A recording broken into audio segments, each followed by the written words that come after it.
In this video, we're going to look at some basic tools on the toolbar here on the left side. When you hover over any tool, you will see that there's a pop-up. It'll let you know what that is. We can disable that in preferences, but I think it's a good idea, especially as a beginner, to have this. So you'll see here's the select tool. It is a fantastic tool. However, there's nothing on the screen to select, so we can't use it right now. We will come back to that.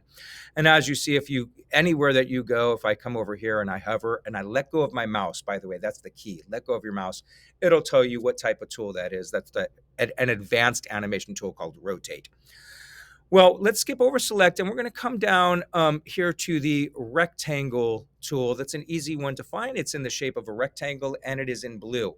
You'll notice in the bottom right-hand corner, there's this little, I'm pointing at it, this little white rectangle. Look at it on your own computer.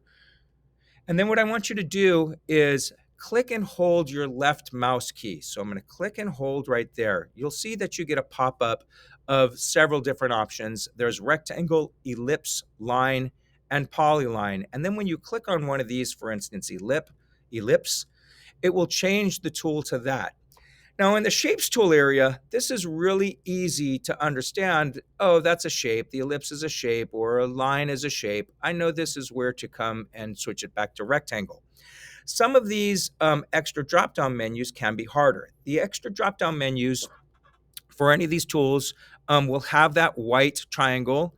The three at the top do. The next four do not. So if I click and hold this, nothing happens. But if I click and hold the paintbrush, there's other tools. Some of these can be particularly confusing. For instance, if I click and hold the select tool, you'll see there's the cutter tool or the reposition all drawings tool. And that looks nothing like the original. Well, not nothing, but it's a little bit confusing. Over time, you will get to know these, where tools are, as you learn what each tool does, and you'll start to remember where they're at. You actually can change the order of these tools, but we are not going to do that with, and you could add and subtract from these tools. We're not going to do any of that for these beginner tutorial lessons. Go ahead and click on the rectangle tool and choose that tool. Now, over on the right side, you'll see in this area where it says color. First of all, it's spelled C-O-L-O-U-R. Many countries spell it that way. This program was created in Canada. That's how they spell it. Here in America, we spell it C-O-L-O-R. It means the same thing, quite obviously. I want you to skip over the palettes area and come down to this bottom area. The default colors that this gives you is black, white, red, green, blue, vectorized line. In another tutorial, we will be able to I'll show you how to add, subtract, or change a color of a drawing. You can actually change a color after it's been drawn using this area. It's a wonderful function. But the thing I do want you to look at is over on the right side, you see a little paintbrush right here, the blue tip. That looks very much like this brush right here. That has a red tip. What it does is it says when you use the paintbrush, this is the color that will appear. So if you click on that, right now mine's set to red, yours is set to black. I want you to go ahead and click on that one and then set it to red. Now, you may have, I forget how Toon Boom starts. There's this toggle right here to the right of all of these. It says link 3 colors.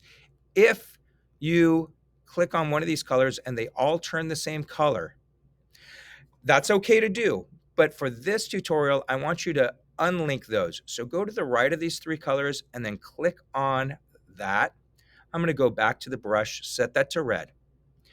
On these 2 colors, actually, I'll set these to black because that's probably your default.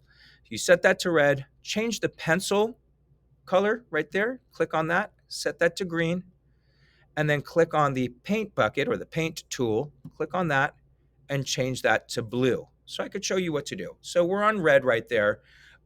Blue. We're on red for the paint color, and we're going to go ahead and use, the brush color. Click on the brush tool. It's third down from the top right there with the little red tip. If you go over to the right side, you see the tool properties. The default, I believe, is set to solid brush 1, which is a very thin brush. It's set to 5 thickness. If I click and drag, you'll see that's pretty thin right there. You could click on some defaults here. Click on the solid brush, that's 25. And then you could actually also just change it up here in this area. You have a slider. I could change that to 110 or whatever, and it gets thicker and thicker. Stop and take a moment to go ahead and look at that. Now, I want you to choose the pencil tool. Click on the pencil tool. The pencil tool is set to green. I'm going to go ahead. It's at the default pencil one, which is set to 5 thickness. I'm going to click and drag. And then I'm going to go ahead and change that to another pencil thickness, 20. And then I'm going to go ahead and change the maximum size right there and click and drag that, and you will see that. Now, as far as the difference right now, you will see on our thicker lines right near here as I cross, there's a line going down the center of this green line that was created with the pencil tool.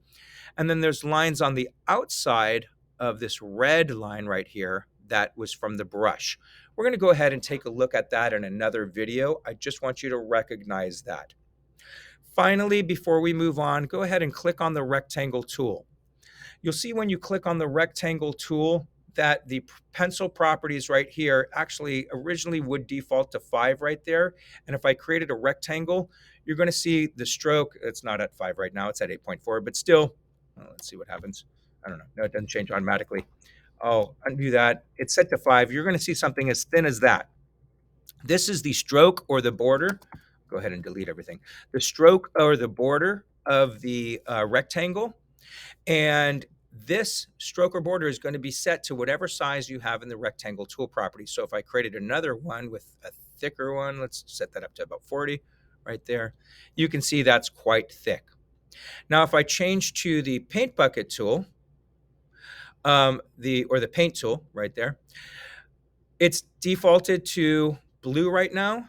When I click on the inside, it's going to paint the area that has a bounding box. So as these are overlapped, it's not going to fill the entire rectangle that I drew because these are overlapped. It's only going to be in the area that you could see has an exterior bounding stroke. And then I can actually come in if I wanted to fill this area. I could change the color of the paint bucket. I'll change that to red, and I'll click on that. Go ahead and try all these things before you move on to the next video.